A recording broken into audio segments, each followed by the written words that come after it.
Washington. The United States does not support the offensive of Libya's eastern-based military leader Khalifa Haftar against Tripoli and believes Russia is working with Syrian President Bashar al-Assad to transfer militia fighters and equipment to Libya, senior U.S. officials said on Thursday. The United States does not support LNA military action against Tripoli.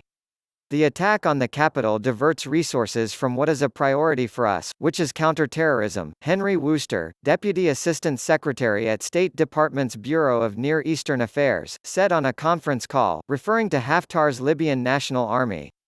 Haftar launched a war a year ago to grab the capital Tripoli and other parts of northwestern Libya.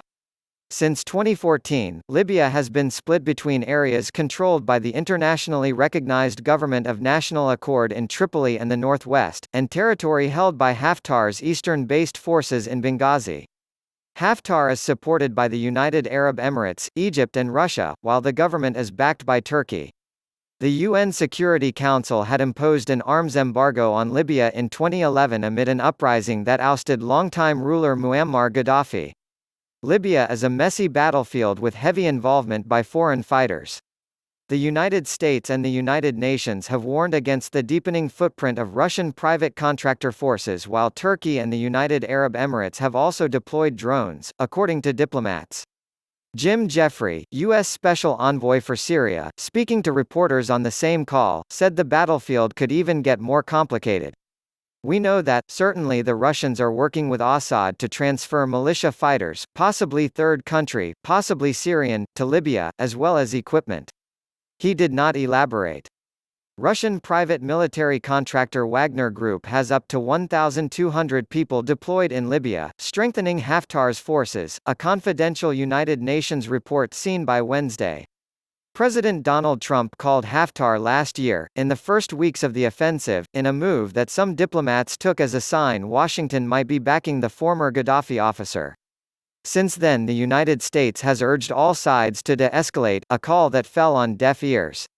When asked if Haftar's foreign backers could persuade him to end the offensive given recent setbacks on the field, Wooster said, "I don't think that in the near-term offing, at least in the foreseeable future, there's any likely prospect whatsoever that would happen.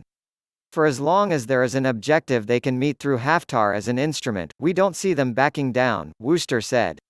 U.S. officials also expressed discomfort about ties between Haftar and Assad.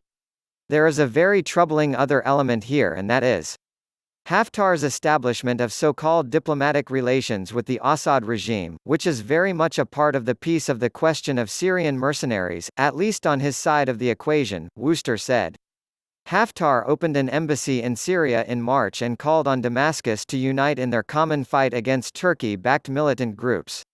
Turkey has long called for the departure of Assad and has backed Syrian rebels against Assad's forces.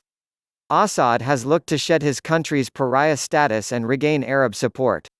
The United Arab Emirates reopened its Damascus embassy in December 2018 and has forged closer ties after once supporting rebels fighting against Assad.